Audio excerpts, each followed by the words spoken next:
용산 일제강점기 제국주의 병참기지에서 미 군정을 지나 미군 사령부로 침략의 역사를 지닌 회한의 땅, 국방부가 위치한 전략적 요충지이자 이제 대한민국 국가지도자의 집무실이 위치한 곳이 되었습니다. 그런데 윤석열 당선자 대통령 집무실을 이곳을 가리키며 중요시설 위치에 대해 공개 발언합니다. 여기도 지하 벙커가 있고 여기도 지하 벙커가 있고. 국가 최고 지도자가 위치한 이곳 용산, 과연 준비가 되어 있을까요? 집무실 이전으로 인해 엄청난 변화를 겪은 용산에 정체불명의 이 구조물, 도대체 누가 언제 왜 설치했을까요? 손바닥 왕자, 갑자기 자라난 흰 눈수도, 온갖 기행을 일삼은 윤석열 대통령의 용산에 과연 이 같은 회개한 일이 없었을까? 오방신에 심취한 자들의 도시 용산의 기암 속으로 들어가 봅니다.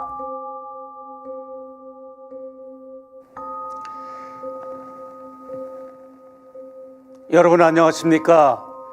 대통령 청사 5개 구조물의 미스테리 1부 진행을 맡은 최재영입니다. 저희 서울의 소리는 얼마 전 매우 기이한 제보를 받았습니다. 용산 대통령 청사 바로 앞에 위치한 육군 서울 사무소 주변에 얽힌 제보입니다. 해당 사건이 발생한 시점은 지난해인 2023년 3월경인데 내용인즉슨 육군 서울 사무소 주변의 높은 벽돌 담장 울타리가 완전히 철거되었고 그 과정에서 용도를 알 수 없는 콘크리트 하수관 5개가 땅속에 수직으로 묻혔다는 내용입니다. 여기에서 하수도관이라고 하는 것은 건축 현장에서 일하시는 현장 근로자분들 사이에서 흔하게 사용하는 일명 녹강으로 불리우는 물건을 말합니다. 녹강이라고 불리는 콘크리트 하수관은 일반적으로는 가로로 눕혀진 상태에서 각각 여러 개를 연결해서 파이프 라인처럼 매설하기 마련인데 이번에 제보 내용에 의하면 오히려 기둥처럼 수직으로 한 개씩만 각각 다른 위치에 매설했다는 것입니다. 제보자는 이런 희한한 광경을 우연히 목격했으며 너무나 의아해서 의문을 품고 있다가 저희에게 연락을 취하게 됐다는 것입니다. 그러면 리포트 보시고 다시 이어가겠습니다. 제보자에 의하면 당시 매설공사 현장에는 보호막이나 가림막이 없이 누구나 볼 수 있을 정도로 노출된 상태로 공사가 진행됐다고 합니다. 공사 규모는 포크레인 한 대가 동원되어 구덩이를 파거나 매설하는 작업을 했고 덤프트럭도 동원되어 외부에서 흙을 퍼다 나르면서 경사면 둔덕을 조성하는 작업이 있었고 소수의 인부들만 동원되어 일을 했다고 합니다. 시설물의 크기는 입구 지름이 1m 정도가 되었고 땅을 파며 매설하던 인부들은 하수관의 넓은 이음 부분을 힘들게 절단하는 작업까지 했다고 합니다. 어차피 땅속에 묻을 것이라면 굳이 단단한 콘크리트 재질을 절단하는 어려운 작업까지 할 필요가 전혀 없었는데 일일이 이음 부분을 절단한 후 40에서 50cm 정도의 무릎 높이 정도만 지면 위에 노출하고 나머지는 땅속에 묻었다는 것입니다. 더욱 이상한 것은 하수도관을 묻은 위치가 윤리적이지 않고 제각각이라는 것이었습니다. 울타리 담장을 철거한 후 그 자리에 매설했는데 어떤 것은 둔덕 경사면 위에 묻었고 어떤 것은 경사면 중간에 또 어떤 것은 경사면 아랫부분에 묻는 등 매우 불규칙하게 매설했으며 4개는 비교적 가까운 곳에 물이 지어 묻었고 나머지 1개는 멀리 떨어져 경사면 위에 묻었는데 그 개수가 모두 5개였다는 것입니다.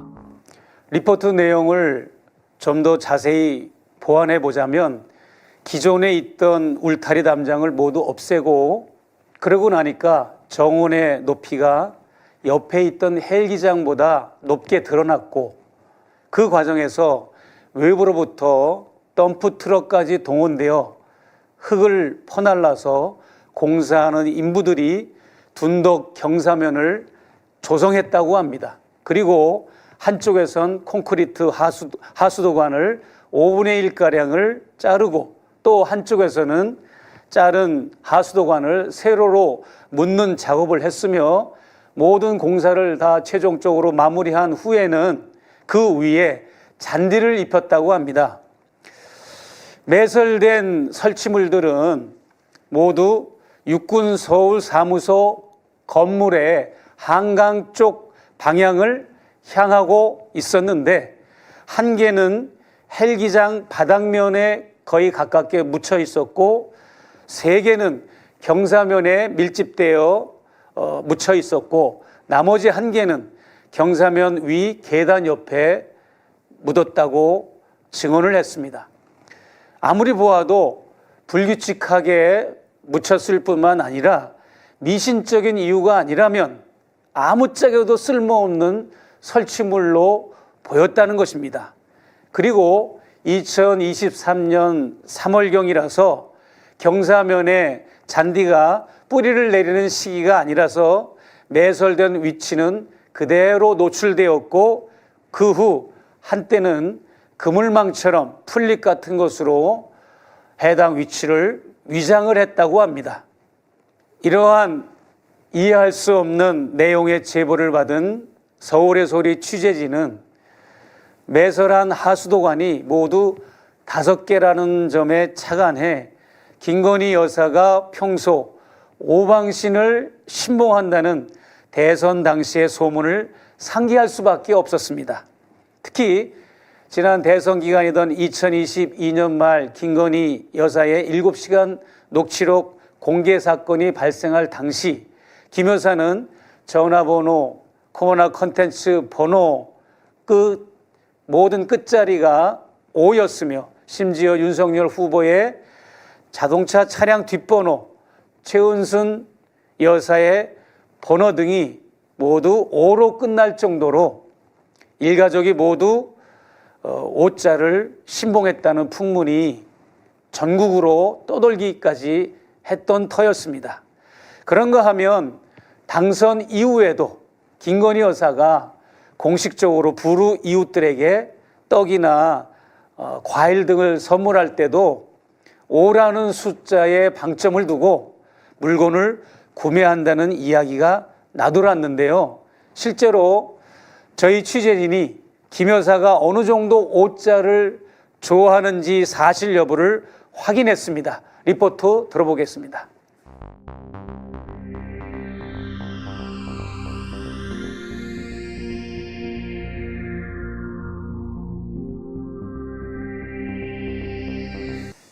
이뿐만 아니라 이명수 기자가 강의를 하고 강사비로 105만 원을 받았는가 하면 여러 가지 옷자와 관련된 비화들이 많이 산재되어 있습니다. 방금 보신 영상은 강원도 강릉의 재래시장을 방문한 김건희 여사가 불이웃 독거노인들에게 떡과 과일을 선물하는 과정에서 떡을 50팩, 과일을 복숭아 5박스, 수박 5통 이러한 식으로 옷자에 방점을 두는 그러한 기사를 저희가 확인했는데 이처럼 김건희 여사가 오방신을 신봉하고 특히 국정에서도 오방신을 신봉할 뿐만 아니라 생활 가운데도 오방신을 신봉하는 모습을 저희가 잠시 살펴봤습니다. 그렇기 때문에 김건희 여사의 오방신을 떠올리던 저희는 대통령 관저가 선정될 당시 사이비 무속인 천공이 육군 서울 사무소를 방문한 사실을 두고 진실 공방이 벌어지면서 급기야 국정농단 논란에 휩싸였던 바로 그 장소였다는 것에 관심을 가질 수밖에 없었습니다. 더구나 육군 서울사무소 앞 정원에 미스테리한 5개의 구조물이 매설되었다는 제보를 받았기 때문에 매설 주체가 혹시 김 여사는 아닌가라고 하는 의혹을 저희는 품을 수밖에 없었고요. 대통령 청사 영내에 있는 육군 서울사무소는 평소 충남 계룡대에 근무하고 있는 육군 참모총장이 서울에서 업무를 볼 때 자주 사용하는 주거 및 사무 공간으로 대통령실에서도 내려다 보이는 바로 앞에 위치하고 있으며 평소에는 근무 요원도 상주에 있는 것으로 파악되었습니다. 곧바로 저희 탐사 취재팀은 제보 내용을 바탕으로 육군 서울사무소 정원 둔덕을 따라 문제의 그 하수도관들이 실제 박혀 있는지 여부를 확인하기 위해서 가장 먼저 구글 위성 사진 확인 작업에 들어갔습니다. 그리고 마침내 하수도관이 매설되기 이전에 인공위성 사진과 매설된 이후의 위성 사진을 확보할 수 있었습니다. 2022년 11월 위성사진에서는 전혀 찾아볼 수 없는 흰색 구조물 5개가 5달 뒤인 2023년 4월의 위성사진에서는 선명하게 나타나 있습니다. 2023년 3월경에 공사 현장을 목격했다는 제보자의 주장대로 하수도관 4개는 육군사무소 오른편 한 곳에 몰려 있었고 나머지 1개는 육군 서울사무소 왼편 계단 옆 경사면 바로 위에 자리 잡고 있었습니다. 마침 인공위성 사진이 촬영될 때 시멘트 구조물이 그대로 노출된 상태로 찍혔군요. 그렇다면 국정농단 논란이 발생했던 육군 서울사무소 정원 둔덕 경사면에 누가, 왜, 어떤 목적으로 이 5개의 시멘트 하수도관을 수직으로 묻었는지 파악하기 위해 저희 취재진은 모 국회의원 사무실에 의뢰해서 해당 시기에 국방부 공사 현황을 조사해 본 결과 국방부에서는 해당 시기와 장소에 어떠한 공사도 벌인 일이 없음을 확인해 주었으며 대통령실 이전 이후로는 육군 서울 사무소가 대통령실 소관이라고 하는 사실도 확인할 수 있었습니다. 대통령실은 왜 생뚱맞게 하수도관 5개를 이처럼 불규칙하게 묻어놓은 것일까요? 혹시 윤석열 당선자가 브리핑할 때 언급했던 지하 벙커의 환기구는 아닐까 추측도 해보았습니다. 지하 벙커가 그 아래에 있다면 충분히 예측 가능한 일이었습니다. 하지만 지하 벙커의 환기구라면 중요 시설일진데 이토록 허술하게 하수도관을 박아놓을 리가 없기 때문에 해당되지가 않습니다. 그렇다고 해서 요인들을 보호하기 위해 스나이퍼 저격수들이 사용하는 경호용 진지 구축이나 혹은 적의 공격으로부터 방어하고자 하는 군사적 목적의 시설물들은 더더욱 아닌 것으로 판단되었기 때문에 처음부터 우리 취재진들이 예측했던 대로 오방신을 묻어놓은 것은 아니었을까라고 의심할 수밖에 없었습니다. 마침내 저희 취재진은 육안으로 직접 하수도관을 관찰하기 위해 용산 어린이 정원을 방문했습니다. 하지만 현장에 도착한 저희들은 우리가 기대했던 흰색 하수도관은 보이지 않았고 그 대신 그 정확한 위치에 사철 나무들이 심겨진 채 자리 잡아 잘 자라고 있었습니다. 관련 취재 영상 보시도록 하겠습니다. 취재진이 촬영한 위치는 윤 대통령과 김 여사가 기념식수를 했던 나무 인근이었습니다. 화면에 등장하는 공원 옆 공터는 대통령 전용 헬기장이고 보이는 공원은 과거에는 사방에 아주 높은 벽돌 담장이 설치되어 있었는데 어느 날 담장을 3분의 1 높이로 낮추는 공사를 해서 그 상태로 지속되었다가 이후 한쪽에 담장만 남겨둔 채 나머지 3개면은 모두 철거 작업을 했다고 합니다. 담장이 있던 자리에는 큰 나무들을 대신 심어 울타리 경계를 만들었으며 육군 서울사무소 왼편과 오른편 방향에 모두 5개의 관을 매설한 것으로 확인되었습니다. 자세히 살펴보니 관이 매설된 위치에는 사철나무가 빽빽하게 자라고 있었으며 사철나무들은 이 설치물의 자리와 거의 일치하는 장소에 있음을 확인할 수 있었습니다. 무릎 높이 정도 돌출되어 보기 흉한 설치물을 사철나무를 심어 가려놓았습니다.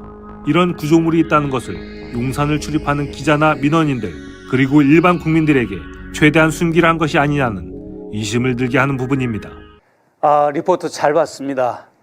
쉽게 말해서 용산을 출입하는 기자들이나 민원인들 혹은 일반 국민들은 이런 구조물이 묻혀 있는 것을 절대 알아서는 안 되는 비밀사항으로 취급을 했던 것 같이 저희에게는 보입니다. 참고로 대통령 집무실 옆에 헬기장은 원래는 국방부와 군 고위 간부들이 이용하던 헬기장이었는데 대통령 전용 헬기장으로 변경된 후로부터 이 국방부 간부들은 헬리콥터를 탈 때마다 약 3km 떨어져 있는 노들섬까지 30분 동안 이동하는 번거로움을 겪고 있는 것으로 파악이 되었고요. 특히 구조물이 매설된 지역은 헬기장이 있기 때문에 개활지라서 용산 영내에 있는 합참 직원, 국방부 직원, 대통령실 직원들은 물론 영외 울타리 밖 인근 지역에 2천역이나 많은 주민들 고층 아파트 혹은 고층 건물에서도 일반인들이 육안으로도 훤히 내려다 보이는 위치에 있기 때문에 공사 현장을 목격한 분들은 제보자 외에도 무수히 많을 것으로 예상합니다. 한번 관련 영상 보시겠습니다. 그래? 여기를 알고? 주소를 아니까. 주소를 아니까요. 하도 떠들어가지고. 네네. 제가 볼 때 선생님이 용산 시대를 열으신 것 같아. 네. 우리 선생님이. 저희도 여기 있으면 10년 넘었습니다. 멋있네요. 여기가 층인데. 그러면 대통령실이 어딘가요? 저 크게 붙여놨대. 와, 지금 영상을 보니까 천공 사무실에서도 버티컬을 치고 이렇게 멀리 내다보니까 육군 서울 사무소가 내려다 보이는군요. 그렇다면 대통령실은 왜 육군 사무소 정원에 하수도관을 불규칙하게 묶고 난 후에는 아무도 모르게 사철나무로 위장까지 한 것일까요? 둔덕의 밋밋한 경사면에 뜬금없이 심겨진 사철나무들은 눈살이 찌푸려질 정도로 주변 환경과 전혀 어울리지 않았습니다. 특정한 목적이 있지 않고서는 전혀 이해할 수 없는 진풍경이었던 거죠. 그러니까 이 하수도관이라고 하는 구조물은 어떤 안전도구의 기능도 아니고 지하 벙커 환기구 역할도 아니고 조경을 위한 용도는 더더욱 아니었습니다. 또한 경호용이나 군사용 목적도 아니었고 그렇다고 해서 배수로나 하수로 용도 혹은 굴뚝의 용도는 더더욱 아니었습니다. 그렇다면 그 용도는 과연 무엇이었을까요? 우리는 어쩔 수 없이 이런 기이한 의혹을 풀기 위해서 오방신 매설과 관련된 분야의 저명한 전문가들에게 자문을 구할 수밖에 없었습니다. 우선 오늘 스튜디오에 대한불교조계종 소속 진우 스님을 모시고 오방신 매설에 대한 불교의 관점과 전통 문화의 관점 그리고 통상적인 일반 관점에서 다양한 이야기를 직접 들어보도록 하겠습니다. 진우 스님 안녕하세요. 네, 안녕하세요. 네. 이 대통령 청사 앞에 이렇게 알 수 없는 5곳에 이런 구조물이 묻혔다 하는 것을 저희는 오방신으로 뿐이 귀결할 수밖에 없어서 이렇게 스님께 저희가 자문을 구하는데 스님이 보실 때 이 오방신에 대한 불교의 관점은 어떤 것으로 해석이 됩니까? 우선 청와대에 있던 멀쩡한 대통령 집무실과 관저를 전혀 타당치 않은 이유를 가지고 긴급하게 밀어붙였잖아요. 그 근간에 풍수의 전문가인 사람들이 동원이 됐고 그 사람들의 자문을 받았다라는 얘기가 있고 그게 결국에는 이제 천공의 이야기다라는 얘기까지 있는데 불교에서는 오방신이라고 할 때는 오방신이라는 말은 잘 안 씁니다. 네. 이제 우리는 이제 오방불해서 이제 불교 중에서 이제 제일 마지막에 나타났던 이제 밀교의 형태에서 우리가 이제 그 고려시대 말에 이제 번성을 했던 밀교에서 오방불 신앙은 있어요. 근데 오방신이라고 할 때는 사천왕이라고 들어보셨죠, 목사님? 네네, 들어봤습니다. 네, 사천왕과 그리고 가운데 이제 수미산이 있는데 그 수미산에 있는 제석천왕까지 해가지고 아주 드물게 오방신이라고 하는 경우는 있는데 그렇게 도식화된 경우는 없고 대부분이 이제 오방불 이렇게 부르고 있습니다. 그런데 이제 그런 경우도 전체를 만다라화해서 그러니까 그림 시각 이미지화해서 동서남북하고 이렇게 딱 방위로 배치를 하고 중앙에 이렇게 배치를 하지 지금 용산 대통령실 앞에 있는 것처럼 그렇게 정확하게 이렇게 이제 돼 있는 경우는 없죠. 그래서 이거는 불교적인 거는 좀 아닌 것 같다라는 생각이 좀 들어집니다. 네, 원래 오방신과 관련된 우리 전통적인 그런 문화를 보면 어떤 그림도 있고 또 이렇게 주물로 만든 어떤 종교적인 형상도 있고 또 도구도 있고 뭐 무구 같은 도구도 있고 또 이제 땅 속에 매설하는 어떤 특별한 어떤 형태의 무엇인가도 있다라고 하는 것은 어떤 학술 자료에는 나오더라고요. 근데 불교에서는 그렇게 공식적으로는 오방신이라고는 안 하고 오방불 그리고 사방불이거나 사천왕으로 이렇게 이제 하는 경우는 있는데 이번 경우처럼 이렇게 이상하게 하는 경우는 좀 없지요. 아, 그렇군요. 그러면 대체 왜 이것을 여기에서는 이런 식으로 매설을 5군데다 했을까요? 그러니까 그거는 일반적인 관점에서 이렇게 접근을 하면 안 될 것 같아요. 그 사람들 입장에서 접근을 해야지 왜 했는지가 드러날 거잖아요. 그렇죠. 우리 상식을 가지고 있는 사람들의 입장에서는 도저히 이해가 안 가는 일들이 많으니까. 그럼 그 사람들의 입장에서는 뭐가 있을까? 첫 번째, 그 사람들은 풍수에 대해서 명확하게 세상에 필요한 것이고 이게 도참적으로 그리고 이제 예언적으로 이게 세상에 발현될 수 있다라고 믿는 사람들인 걸로 보여져요. 더군다나 우리 그 영부인인 김 박사 같은 경우는 박사 논문에서 봐도 벌써 음양오행에 대해서 굉장히 나름대로 공부를 해서 박사학위 논문을 썼거든요. 이제 관상도 그렇고 이제 음양오행에 대해서도 그렇고 뭐 주역도 이렇게 좀 인용을 하고 그랬더라고요. 그러니까 김건희 박사의 입장, 그런 김명신 박사의 입장에서는 이 풍수 사상이 고려시대 때 풍수가 아니라 현재의 풍수인 거예요. 현재의 사상이고 현재에도 워킹을 하는, 그러니까 실질적으로 작용을 하는 애지력 있는 뜻이라고 받아들이는 것 같아요. 그러면 그 생각하에서 이번에 그 이 5개의 정체불명의 물건들도 접근을 해보는 게 저는 맞다고 싶어집니다. 아, 그렇군요. 갑자기 이제 김건희 여사를 김 박사라고 그래가지고 제가 잠시 혼동을 했습니다.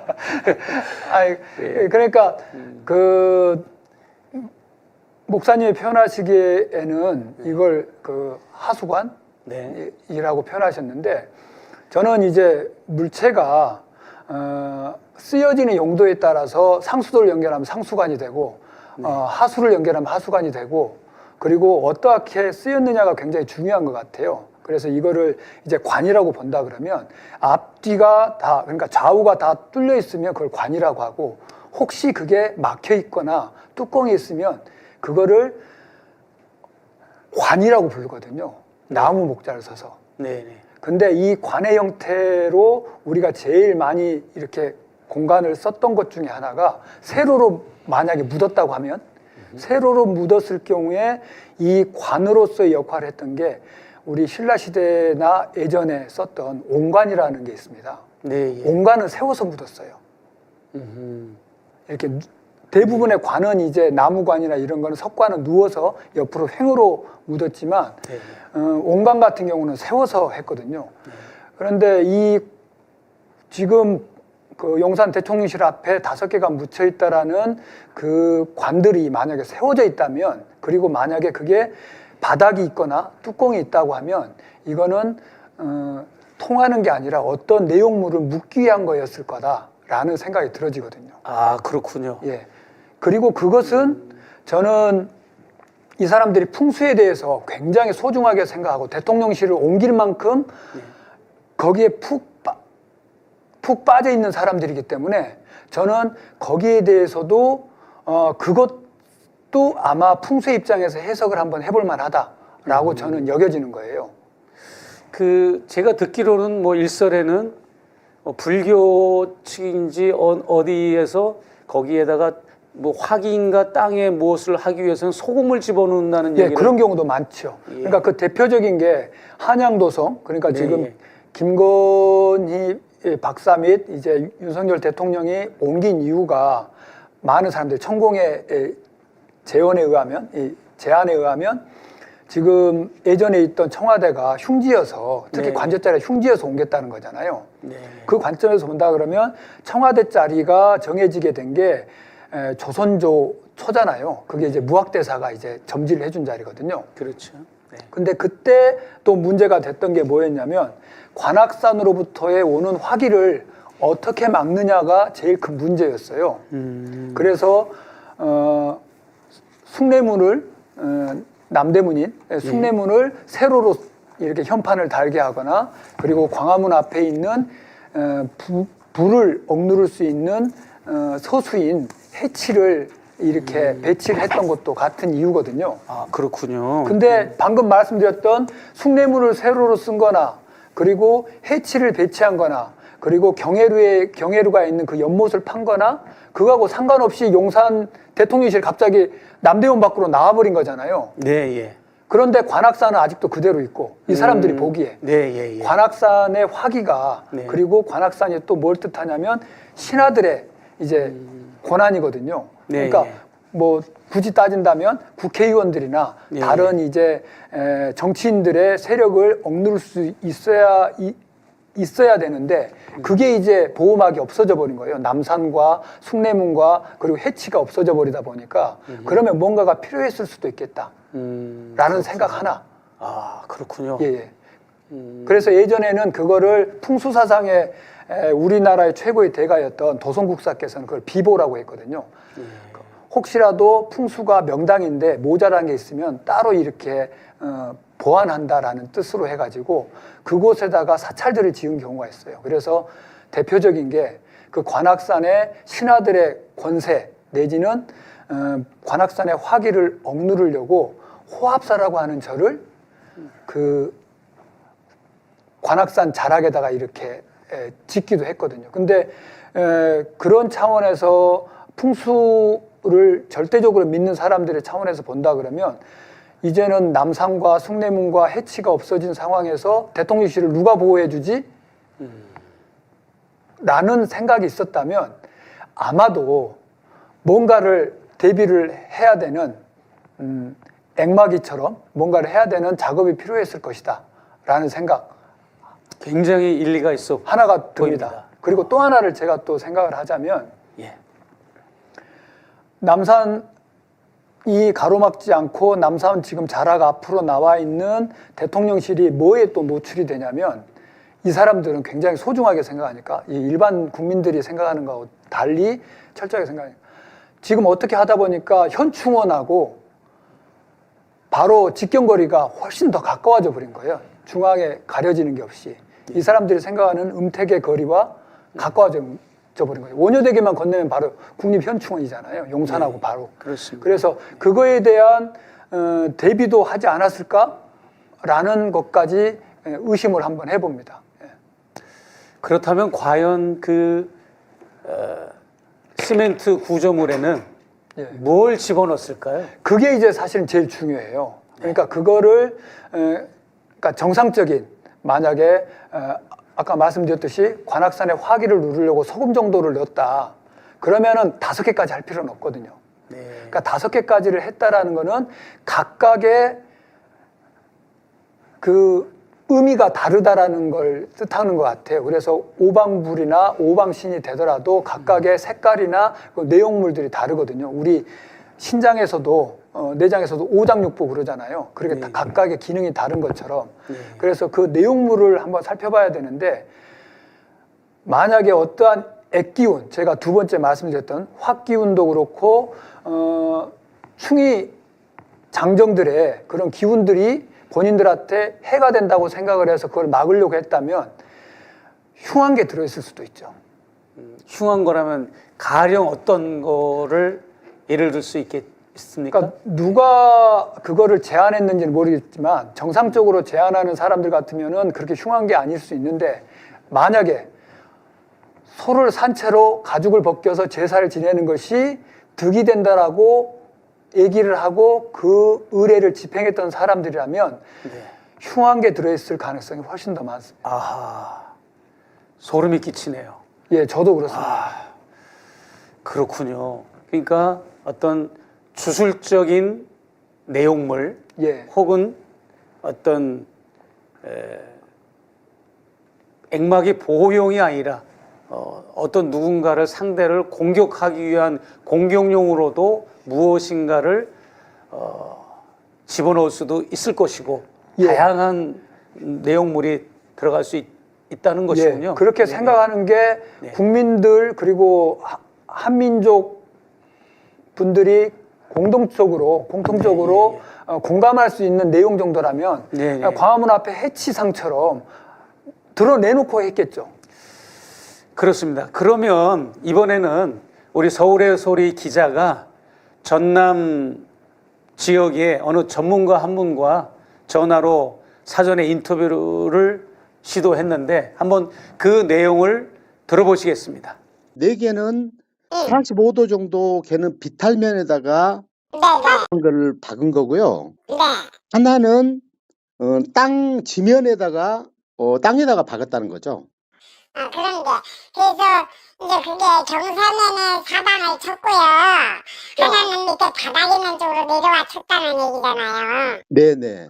그러니까 하수관이 철이 아니고 플라스틱 아닐까요?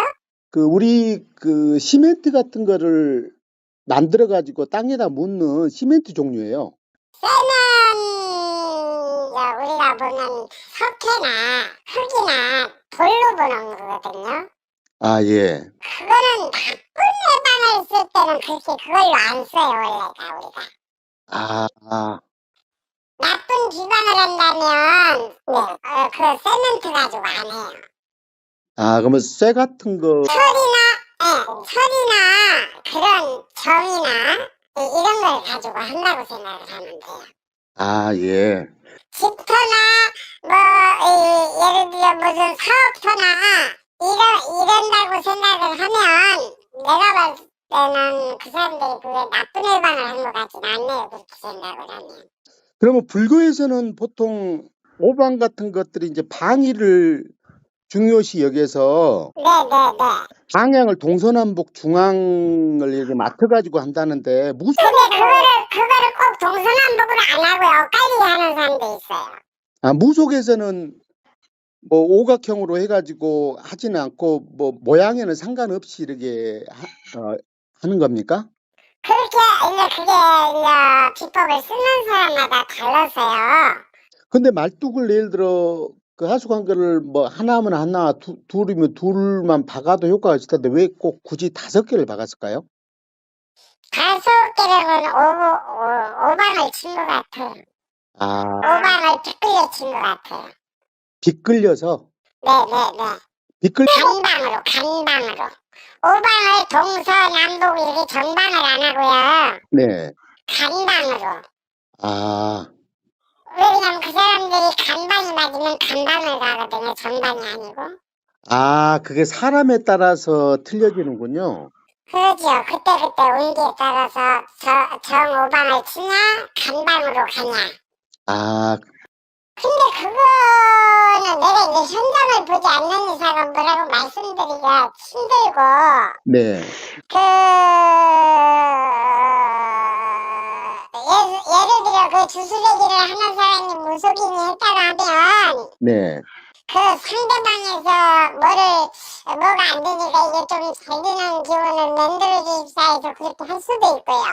네, 포크에 있는 쇠를 다루고 흙을 걸러내고 뭐를 파고 묻을 때는요. 네, 의식을 해야 돼요. 그게 뭐냐면 시신한테도 알려야 되고요. 네, 산신한테도 알려야 되고요. 네, 그게 지금 예를 들어 뭐 호텔이 됐던가 네, 사람이 사는 집이 됐던가 네, 별장이 됐던가 네, 그 손주신한테도 알리고 나서 네, 그런 행위를 해서 묻고 일하는 거거든 원래는. 네, 네. 근데 이제 주인이 그렇게 무속인을 불러서 했으면 무속인이 그런 행위를 하고 했을 거 아니에요. 자, 자문 내용을 들어보니까 기이한 제보 내용들이 조금씩은 해소가 되는 듯한 느낌이 들어요. 예.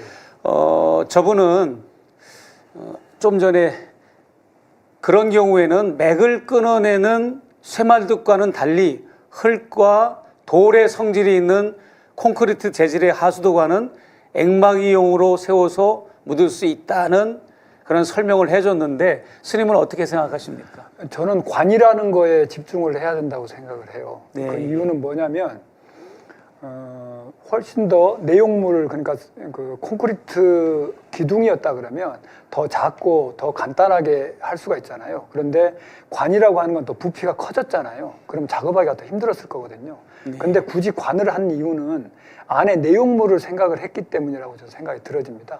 네. 그러니까 그 공간을 확보하기 위한 내용물을 넣기 위한 공간을 확보하고 그 다른 그냥 땅에서 들어오는 뭐 침입으로부터 방어하기 위한 보호 용기로서 관을 썼던 것으로 저는 보는 게 더 맞을 것 같다는 생각이 들어지고 그래서 그 내용물이 훨씬 더 중요하다. 그 관 안에 들어있는 콘크리트 관 안에 들어있는 내용물이 무엇이었는지에 따라서 그 용도가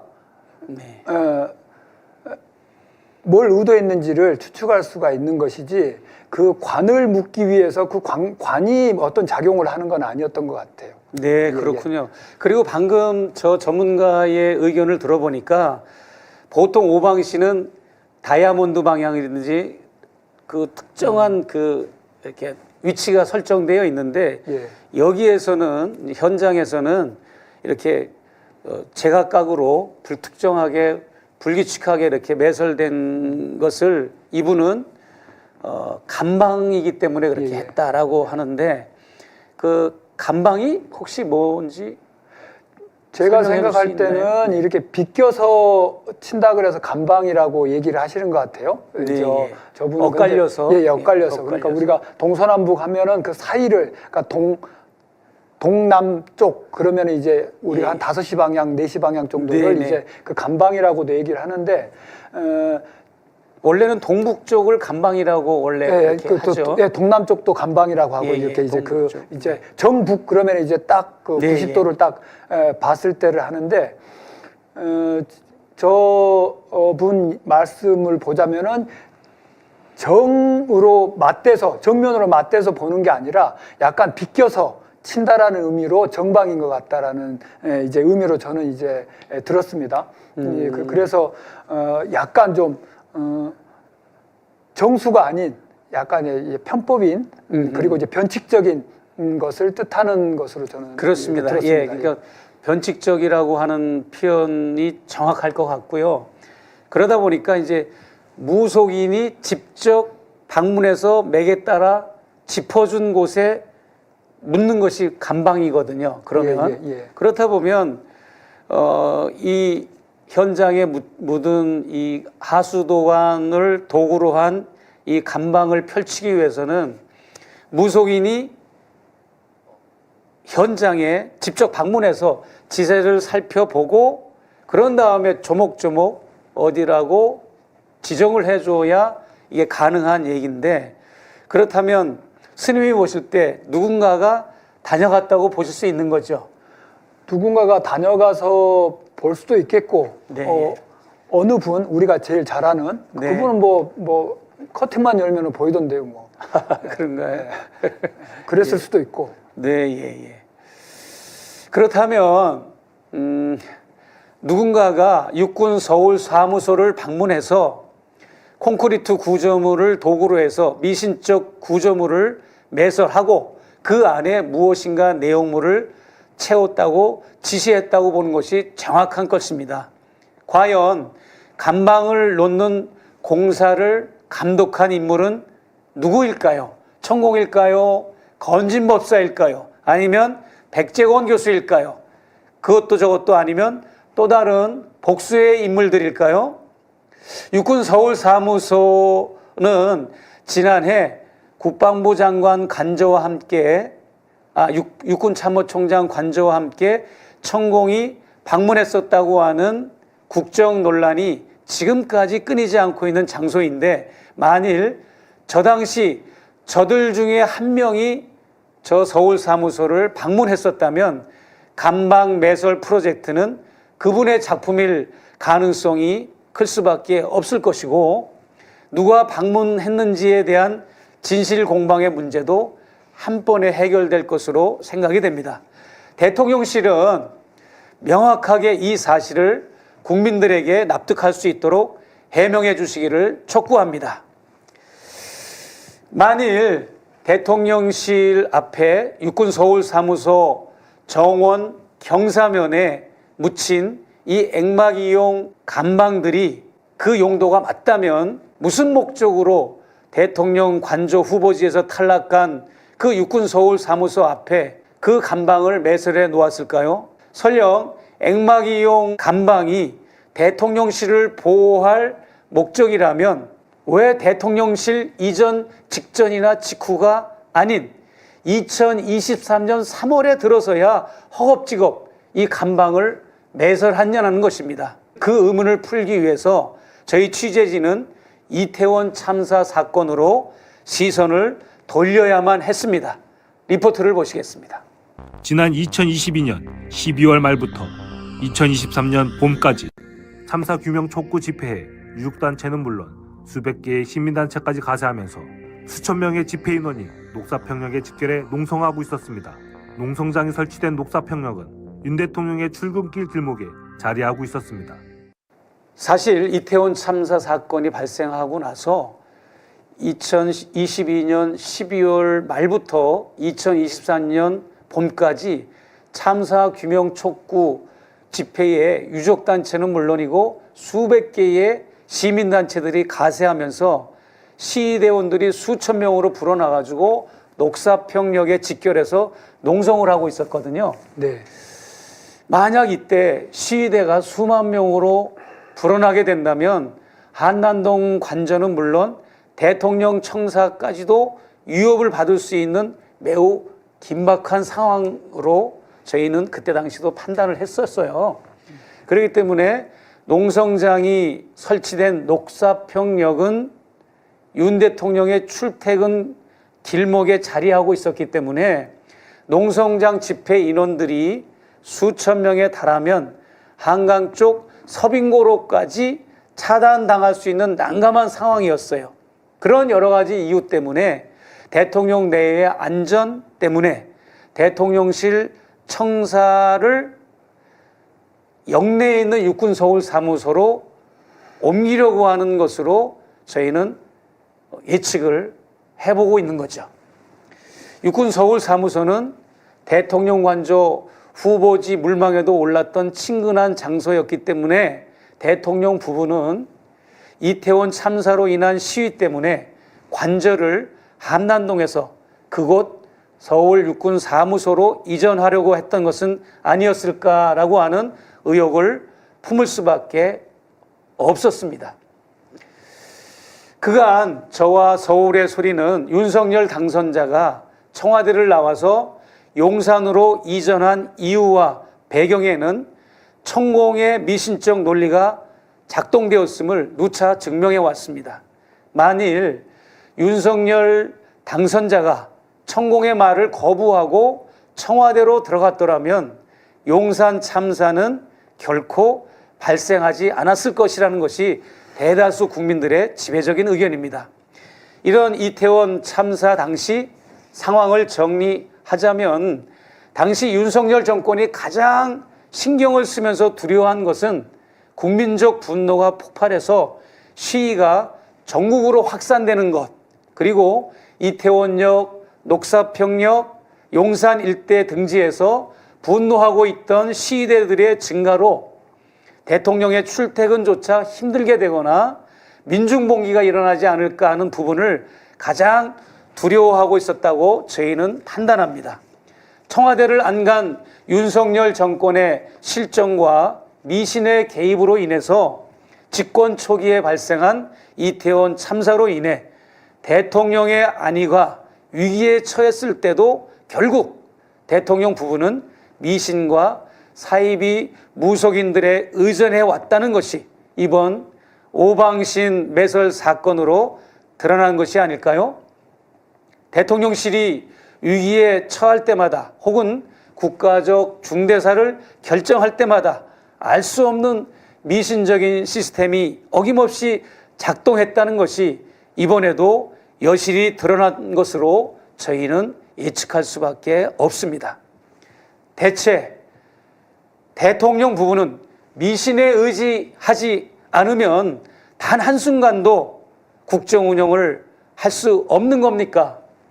사이비 무속인들과 결별하고 단절해서 남은 임기를 보다 더 공공성, 전문성, 개방성, 투명성으로 국정을 운영할 수는 없는 것입니까?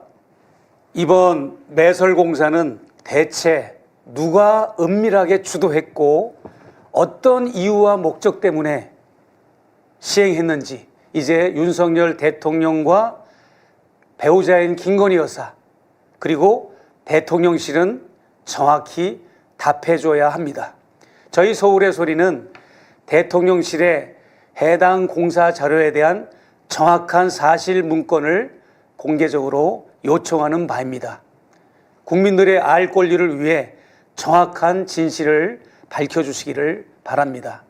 또한 담장을 철거하고 콘크리트 하수관 매설을 주도한 업체와 인부들의 제보도 받습니다. 며칠 후인 4월 6일에는 저희 서울의 소리는 국방 안보 분야의 전문가들 그리고 건축 토목 전문가들 또 역사학자들을 모시고 대통령실이 자행한 오방신 매설과 관련된 2부 방송을 후속으로 보내드릴 예정입니다. 오늘 귀한 발걸음 해주셔서 좋은 말씀 해주신 진우 스님께 깊이 감사를 드립니다. 여러분 끝까지 시청해 주셔서 고맙습니다.